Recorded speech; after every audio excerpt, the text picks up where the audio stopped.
الشیطان الرجیم بسم اللہ الرحمن الرحیم۔ آپ لوگوں کو اس سے پہلے دعویٰ، جوابی دعویٰ، مدعی اور سائل کے بارے میں مناظرے کے متعلق آپ لوگوں کو پچھلے 3 قسطوں میں ہم نے بتایا۔ چوتھی قسط میں ہم آپ کو بتائیں گے دلیل کے بارے میں۔ دلیل کی تعریف کیا ہے؟ دلیل کہتے ہیں کہ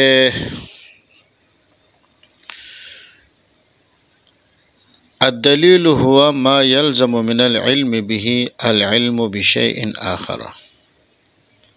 دلیل وہ ہے کہ جس کے جاننے سے آپ کو دوسری چیز کا علم حاصل ہو جائے۔ پہلی چیز جس کو آپ نے جان لیا تو اس کے جاننے سے آپ کو دوسری چیز کا علم حاصل ہو جائے۔ پہلے والے کو دال کہا جاتا ہے اور دوسرے والے کو مدلول کہا جاتا ہے۔ مثال کے طور پر آپ نے کہا فلاں فیکٹری میں یا فلاں گھر میں آگ لگی ہوئی ہے، اور آپ سے کسی نے پوچھا کہ جی آپ کو کیسے پتہ چلا؟ آپ نے کہا اس سے دھواں اٹھ رہا ہے۔ تو یہ دھواں اٹھنا یہ دلیل ہے آگ لگنے پر۔ اسی طرح ایک تعریف یہ کی گئی ہے کہ دلیل وہ قول ہے جو متعدد قضایا سے، متعدد جملوں سے مل کر بنا ہو، کئی جملوں سے مل کر بنا ہو۔ جب ان جملوں کو مان لیا جائے تو ان کی وجہ سے ایک دوسری بات کا بھی آپ کو پتہ چل جائے۔ یعنی پہلے آپ ان 2 جملوں کو دیکھیں، منطقی حضرات اس کو قضایا کہتے ہیں۔ تو پہلے 2 جملوں کو آپ دیکھیں اور ان 2 جملوں کو اگر آپ نے تسلیم کر لیا تو آپ کو یہ بھی ماننا پڑے گا، ایک تیسری بات کو بھی ماننا پڑے گا۔ تو یہ 2 جملے یہ اس تیسری بات کے لیے دلیل کی حیثیت رکھتے ہیں۔ تو معلوم ہوا کہ دلیل کے اندر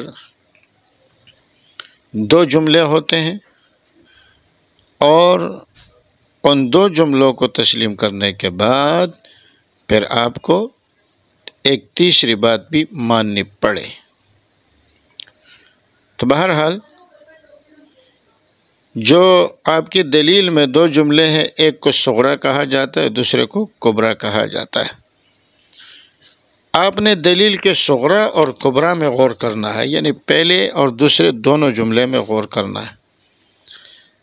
آیا وہ دونوں اپنی جگہ صحیح ہے یا وہ دونوں میں سے کسی پر آپ کو اعتراض ہے؟ اگر وہ دونوں اپنی جگہ صحیح ہے تو بات بالکل قابل اعتبار ہے۔ مثال کے طور پر محمد صلی اللہ علیہ وسلم اللہ کے رسول ہیں، اور جو اللہ کا رسول ہوتا ہے وہ واجب الاطاعت ہے۔ تو اب اس سے آپ کو ایک تیسری بات کا پتہ چلا کہ محمد صلی اللہ علیہ وسلم واجب الاطاعت ہیں۔ اب محمد صلی اللہ علیہ وسلم اللہ کے رسول ہیں، یہ بھی متفقہ ہے، ہم بھی اسے مانتے ہیں، قادیانی بھی اسے مانتے ہیں، اور یہ اس بات پر بھی اتفاق ہے کہ جو رسول ہوتا ہے وہ واجب الاطاعت ہوتا ہے۔ تو اب چونکہ آپ کے دلیل کے دونوں مقدمے، دونوں جملے، پہلا جملہ محمد صلی اللہ علیہ وسلم اللہ کے رسول ہیں، اور دوسرا ہر رسول واجب الاطاعت ہے، نتیجہ محمد صلی اللہ علیہ وسلم واجب الاطاعت ہے۔ اس کو نتیجہ بھی کہہ سکتے ہیں، مدعا اور دعویٰ بھی کہہ سکتے ہیں، یعنی آپ کا دعویٰ اس سے ثابت ہو گیا۔ جب بھی فریق مخالف دلیل دے تو اس کے دلیل کے ان دونوں باتوں پر غور کریں۔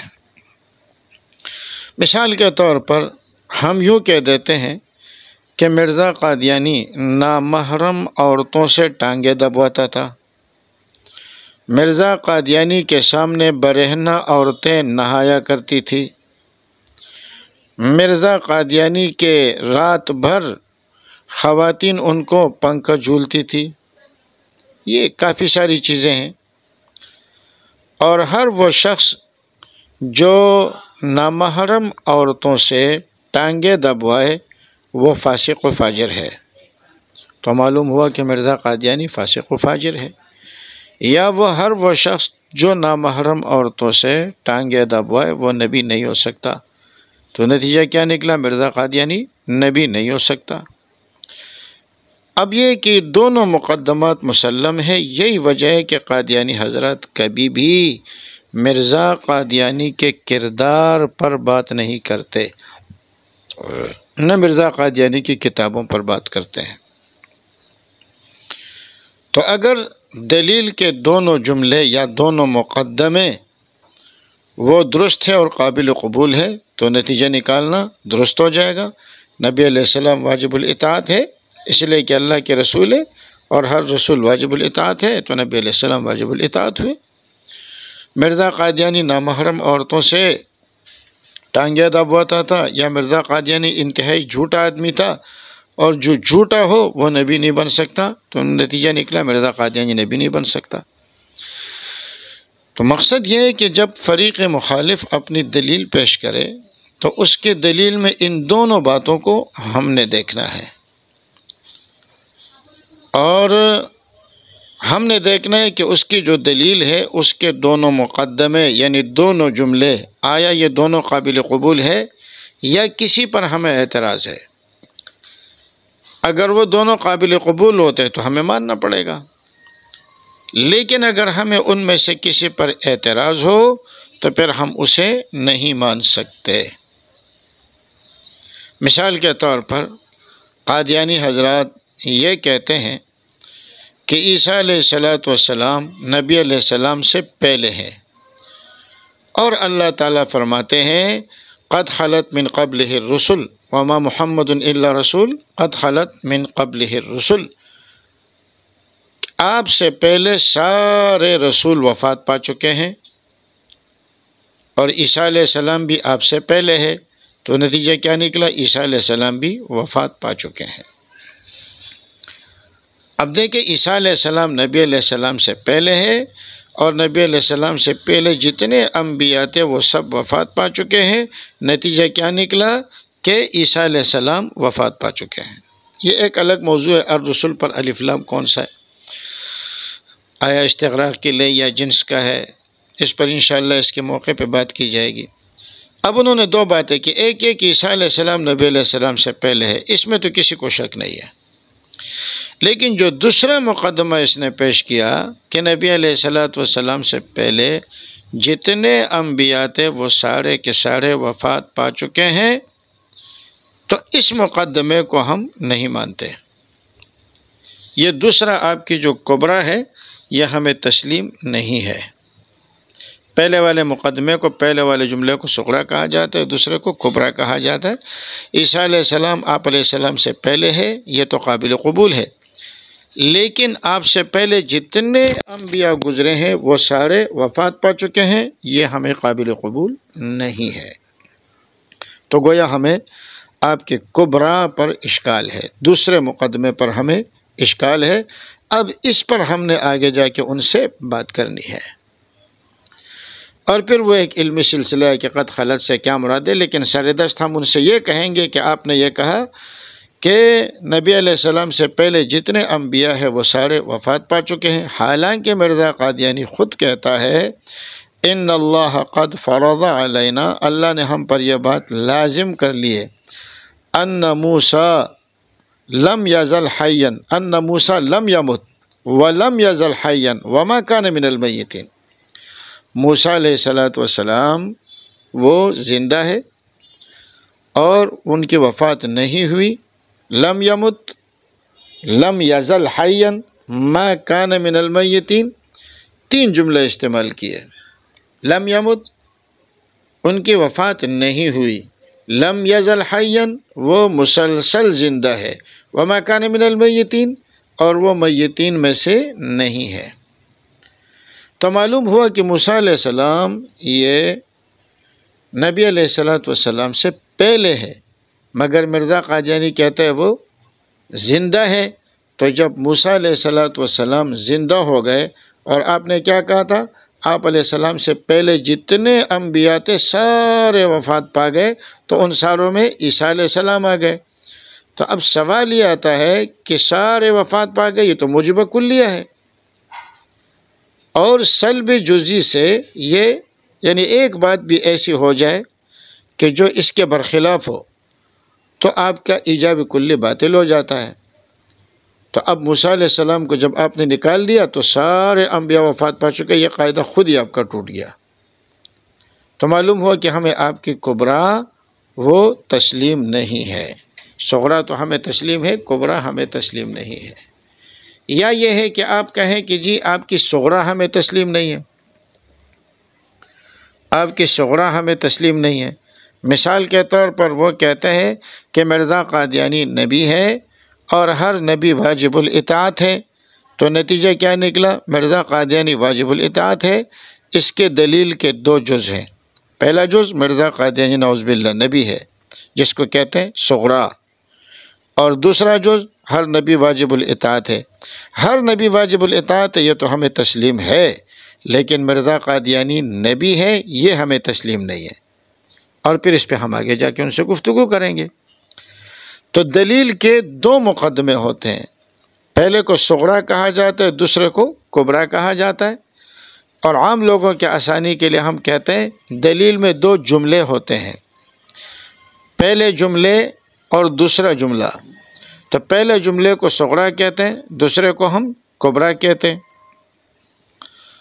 تو یہ صغریٰ اور کبریٰ اور جملہ شرطیہ ہو تو مقدم اور تالی، یہ منطقی بحث ہے۔ تو ہمیں آپ کی صغریٰ یا کبریٰ پہ ہم نے غور کرنا ہے، آیا یہ باتیں قابل قبول ہے یا یہ باتیں قابل قبول نہیں ہے۔ یا اور آسان کر کے ہم یوں کہیں کہ مرزا قادیانی لاتیں مارتا تھا، یا فلاں شخص لاتیں مارتا ہے، اور جو لاتیں مارتا ہے وہ گدھا ہے، تو نتیجہ کیا نکلا کہ فلاں شخص گدھا ہے۔ اب فلاں شخص لاتیں مارتا ہے یہ تو ہمیں تسلیم ہے، لیکن یہ کہ ہر وہ شخص جو لاتیں مارے وہ گدھا ہے، یہ ہمیں تسلیم نہیں ہے۔ ٹھیک ہے، لات مارنا گدھے کی ایک ہے صفت، لیکن یہ مطلب نہیں ہے کہ صرف گدھا ہی لات مارتا ہے، لات تو گھوڑا بھی مارتا ہے، لات تو گائے بھی مارتا ہے، لات یہ ہے کہ بیل بھی مارتا ہے، لات انسان بھی مارتا ہے۔ تو دلیل ان دو جملوں سے مرکب ہوتا ہے، اور ہم نے ان دونوں جملوں میں غور و فکر کرنا ہوتا ہے، اور غور و فکر کے بعد جو نتیجہ نکلتا ہے اس کو کہا جاتا ہے یہ آپ کا دعویٰ ہے۔ تو بہرحال دلیل کی بات آپ کو سمجھ آ گئی، اور دلیل میں صغریٰ اور کبریٰ کی بات بھی آپ کو سمجھ آ گئی۔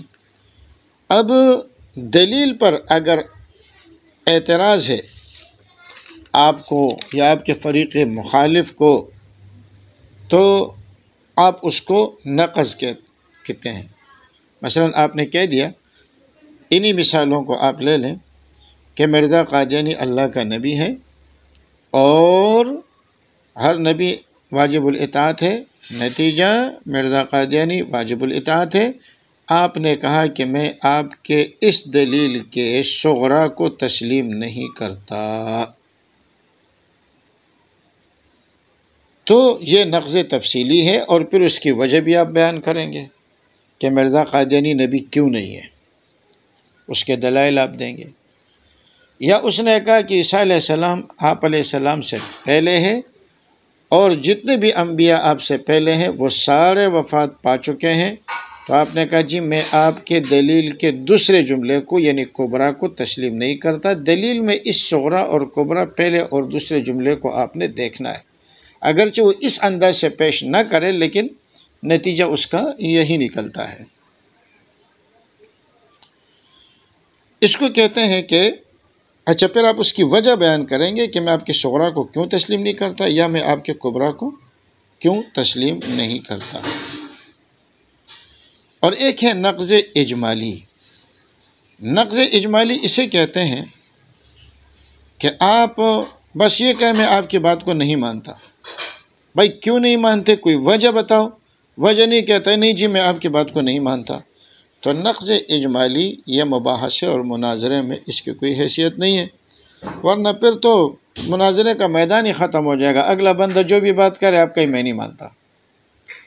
وہ سچ والا ملحد سے میری بات چل رہی تھی، اس کا اعتراض تھا وَقْتُلُوهُمْ حَيْثُ ثَقِفْتُمُوهُمْ، اور کہنے لگے کہ مشرکین تمہیں جہاں بھی ملے ان کو قتل کر دو۔ یہاں یہ نہیں بتایا کہ کون سے مشرکین کو قتل کیا جائے، تو میں نے کہا اور کہنے لگا کہ جب میں نے قرآن پڑھا تو مجھے پہلی آیت یہ ملی ہے۔ میں نے کہا جھوٹ بول رہے ہو، اس سے پہلے بھی ایک آیت ہے، اور وہ آیت کیا ہے؟ وَقَاتِلُوا فِي سَبِيلِ اللَّهِ الَّذِينَ يُقَاتِلُونَكُمْ وَلَا تَعْتَدُوا إِنَّ اللَّهَ لَا يُحِبُّ الْمُعْتَدِينَ۔ اور اس بات کو میں نے کہا کہ آپ گول کر رہے، پہلے یہ ہے، اس کے بعد یہ آیت ہے وَقْتُلُوهُمْ، سورہ بقرہ آیت نمبر 189، اور 190 کیا ہے؟ وَقْتُلُوهُمْ حَيْثُ ثَقِفْتُمُوهُمْ۔ اور پھر اس کے بعد آیت نمبر 194 تک میں نے پڑھا اور 6 جگہ سے ثابت کیا کہ مطلق مشرکین کو مارنے کا حکم نہیں دے رہے، بلکہ ان مشرکین کو حکم دے رہے جو ابتدا کرے اور جو زیادتی کرے تمہارے ساتھ۔ وہ نہیں جی وہ تو بعد والی آیتیں ہیں۔ میں نے کہا چلو اس آیت میں تو نہیں ہے وَقْتُلُوهُمْ میں۔ میں نے کہا جی آپ وَقْتُلُوهُمْ کہ ہم ضمیر کس کی طرف لوٹ رہی ہے؟ وَقْتُلُوهُمْ کہ ہم ضمیر کس کی طرف لوٹ رہی ہے؟ تو کہنے لگے کذالک جزاء الکافرین کی طرف، پھر کہنے لگے کہ وَأَخْرِجُوهُمْ کی طرف لوٹ رہی ہے۔ میں کہا اللہ کے بندے، اجمال قبل ذکر کا تجھے پتہ نہیں ہے، وہ کہاں ہے اور یہ کہاں ہے؟ میں نے کہا یہ پہلے کی طرف لوٹ رہی ہے۔ اب آیت نمبر 189 میں دیکھیں تو 189 میں کیا ہے؟ وَقَاتِلُوا فِي سَبِيلِ اللَّهِ الَّذِينَ يُقَاتِلُونَكُمْ، تو اب وَقْتُلُوهُمْ کا مطلب کیا ہوگا؟ وَقْتُلُوا الَّذِينَ يُقَاتِلُونَكُمْ حَيْثُ ثَقِفْتُمُوهُمْ، اس لیے کہ ہم ضمیر جو ہے وہ الذین یقاتلونکم کی طرف لوٹ رہی ہے، تو اسی آیت میں بتا رہے کہ کون سے کو قتل کرنا ہے۔ تو بہرحال پھر میں نے کہا چلے آپ ترجمہ کریں وَقْتُلُوهُمْ، قتل کرے کن کو؟ میں نے کہا آپ بتائیں کن کو قتل کرے؟ کہا ان کو جو تم سے قتال کرتے ہیں۔ تو میں نے کہا بات تو ختم ہو گئی۔ کہنے لگے کیسے ختم ہو گئی؟ یہاں تو ذکر ہی نہیں ہے۔ تو میں نے کہا چلیے آپ پھر ترجمہ کریں۔ کئی مرتبہ ان سے ترجمہ کرا ہے، ترجمہ بالکل صحیح کر رہا ہے، قتل کرو ان کو جو تمہیں قتل کرتے۔ تو میں نے کہا یہ مطلق اور مجرد مشرکین کے بارے میں تو نہیں ہے، یہ تو ان کے بارے میں جو تمہیں قتل کر رہے ہیں۔ کہتے ہیں نہیں بات تو نہیں ہوئی۔ تو آپ میری دلیل کو مان نہیں رہے اور اس کی وجہ بھی نہیں بتا رہے کہ کیوں نہیں مان رہے، بس لا نسلم پر آپ کھڑے ہیں۔ اسی طرح ایک بات یہ ذہن میں رکھے کہ فریق مخالف جب پھنستا ہے تو وہ آپ کو آپ کے موضوع سے ہٹانے کی کوشش کرتا ہے۔ آپ نے کوشش یہ کرنی ہے کہ خود اس کو بھی موضوع سے نہیں ہٹنے دینا ہے۔ اب اسی مباحثے میں جو سچ والے کے ساتھ میرا ہوا، یوٹیوب پہ موجود ہے اور سچ والے نے اپنے چینل پہ بھی ڈالا ہے، اور اس کو ابھی تک ہزاروں لوگ، میرے خیال میں 70-80 ہزار لوگوں نے اس کو، بلکہ اس سے بھی زیادہ افراد نے دیکھا، ممکن ہے لاکھ تک ہو چکے ہوں، اس لیے کہ ہفتہ پہلے ہم نے دیکھا تو 64,000 تھے، اب تو اور بھی زیادہ ہو چکے ہوں گے۔ تو جب میں نے کہا پیچھے والی آیت پڑھو تو وہ کہنے لگے جی یہاں پہ تو یہ بھی لکھا ہے وَلَا تَعْتَدُوا، حد سے آگے مت بڑھو، اور تم تو عورتوں کو باندیا بناتے ہو تو حد سے آگے بڑھ لو، اور یہ حد سے آگے بڑھنا جائز نہیں ہے۔ اب دیکھیں وہ کیا کرنا چاہ رہے ہیں، وہ مجھے باندیوں کے مسئلے کی طرف لے کر جا رہے ہیں۔ اس کو پتہ چل گیا کہ اب یہاں میری دال نہیں گل رہی۔ میں نے بتایا بچہ یہ دوسرا مسئلہ ہے، اس کی طرف تو یہ نہیں جانے دوں گا۔ خیر اس کا بھی پھر جواب دے دیا۔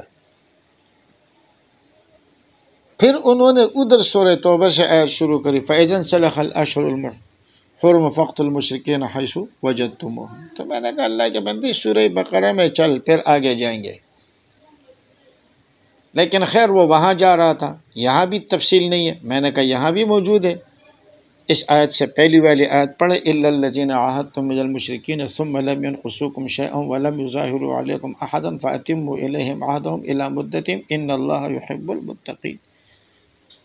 یہاں پہ واضح کہہ رہا ہے کہ جنہوں نے اپنے عہد کو پورا کیا، اس میں کوئی کمی نہیں کی، غیروں کے ساتھ مل کر تمہارے خلاف کوئی چڑھائی بھی نہیں کی تو ان کے عہد کو پورا کرو۔ تو اب اگلی آیت کا مطلب کیا ہے؟ کن کو قتل کرو؟ ان کو قتل کرو جو اپنے عہد کو پورے نہیں کر رہے۔ تو اب پہلی والی آیت نہیں پڑھ لے اور آگے والی آیت پڑھ لیں، یہ ہمیشہ۔ تو اس کا بھی جواب دے دیا، کہتے نہیں فَإِذَا انْسَلَخَ الْأَشْهُرُ الْحُرُمُ میں تو نہیں ہے، حالانکہ اس کے بعد بھی اگر آپ دیکھیں گے تو یہ چیز ہوتی ہے، لیکن بہرحال میں پھر اس کو کھینچ کر وہاں لایا۔ مقصد یہ تھا کہ وہ موضوع سے نکلنے کی کوشش کر رہا تھا۔ جب میں نے کہا وَأَخْرِجُوهُم مِّنْ حَيْثُ أَخْرَجُوكُمْ، تو اب وہ کہنے لگے صحابہ خود نکلے تھے یا ان کو نکالا گیا تھا؟ اب وہ مجھے ہجرت کی طرف لے جانے کی کوشش کر رہا ہے۔ پھر اس نے کہا اچھا جی انہوں نے آپ کو نکالا تھا، قتل تو نہیں کیا تھا، اب وہ مجھے غزوات کی طرف لے جانے کی کوشش کر رہا ہے۔ تو دیکھیں سورہ توبہ کی طرف جا رہا ہے، باندیوں کی طرف جا رہا ہے، غزوات کی طرف جا رہا ہے، ہجرت کی طرف جا رہا ہے۔ ساری کوشش یہ ہے کہ مولوی اس بات کو چھوڑ دے۔ میں نے کہا بچہ اتنی آسانی سے تیرا پیچھا چھوڑنے والا نہیں ہوں، اور میں نے اس کو وہاں سے ہلنے نہیں دیا۔ آپ یقین کریں ان کی جو ہندو تھے اور جو وہ نیچے لکھ رہے تھے کہ سچ والے نے ہمیں مایوس کر دیا، تو وہ آپ کو موضوع سے ہٹانے کی کوشش کرے گا۔ آپ نے موضوع سے نہ ہٹنا ہے، نہ آپ نے اس کو موضوع سے ہٹنے دینا ہے۔ تو یہ کچھ ضروری چیزیں تھیں، مجھے امید ہے کہ آپ لوگوں کو سمجھ آ گئی ہوگی۔ بہرحال یہ اصول مناظرہ تو بڑا تفصیلی پورا ایک فن ہے، مگر یہ ہے کہ جو ضروری چیزیں تھیں تو ان ضروری چیزوں کو ہم نے بیان کر دیا۔ اسی طرح یہ بات بھی ذہن میں رکھے کہ ملحدین ہمیشہ جب آیت یا حدیث پڑھتے ہیں یا قادیانی ان سے کہے کہ حوالہ دو پورا دکھاؤ۔ اب پرسوں کی بات ہے کہ ایک ملحد اپنے بیان میں کرے نبی علیہ السلام کے پاس ایک شخص آیا، اس نے کہا کہ میرے بھائی کے پیٹ میں تکلیف ہے، آپ نے فرمایا اس کو شہد پلاؤ۔ اس نے پلا دیا، وہ اور زیادہ ہو گیا، آپ نے پھر فرمایا شہد پلا دیا، وہ اور زیادہ ہو گیا۔ آگے وہ کیا کہتے ہیں؟ وہ مر گیا۔ دیکھو نبی علیہ السلام نے بندے کو مار دیا۔ تو ہمارا ساتھی اس نے کہا یہ حدیث دکھاؤ، یہ حدیث دکھاؤ ورنہ میں دے رہا ہوں اس کو فرنٹ پہ لگا دو۔ وہ حدیث کیا ہے کہ آپ نے فرمایا کہ اللہ نے سچ فرمایا تیرے بھائی کا پیٹ جھوٹ بول رہا ہے، اور اس کی ہی اصلاً اس کو شہد پلاؤ۔ تو فبرئ، انہوں نے اس کو شہد پلائی تو وہ ٹھیک ہو گیا۔ اب حدیث میں کیا ٹھیک ہو گیا، لیکن آگے وہ کیا کہہ رہے ہیں کہ نہیں جی یہ تو وہ مر گیا۔ تو بھائی مر گیا کہاں ہے؟ اب وہ اس حدیث پر آ ہی نہیں رہا ہے۔ تو جو دلیل آپ کا فریق مخالف پیش کرے آپ اس دلیل کو اچھی طرح دیکھیں، اس سے ثبوت مانگیں، آیا وہ اس طرح ہے یا اس طرح نہیں ہے۔ تو جو وہ پیش کر رہا ہے اگر آپ ان سے حوالے کا مطالبہ کرتے ہیں اور وہ عبارت اس سے کہیں کہ مجھے دکھا دو، تو مناظرہ کے اصطلاح میں اس کو تصحیح نقل کہا جاتا ہے۔ بہرحال ان 4 قسطوں میں جو بنیادی باتیں تھیں یہ عموماً مناظرے میں پیش آتی ہے۔ باقی تو یہ بڑا تفصیلی فن ہے اور اتنا مجھے بھی اس کے بارے میں علم نہیں ہے، لیکن گفتگو میں جو چیزیں پیش آتی ہیں وہ میں نے آپ کے سامنے عرض کر دی۔ اللہ تعالیٰ اسے میرے اور آپ کے لیے نافع بنائے۔ جزاکم اللہ خیرا وما علینا الا البلاغ المبین۔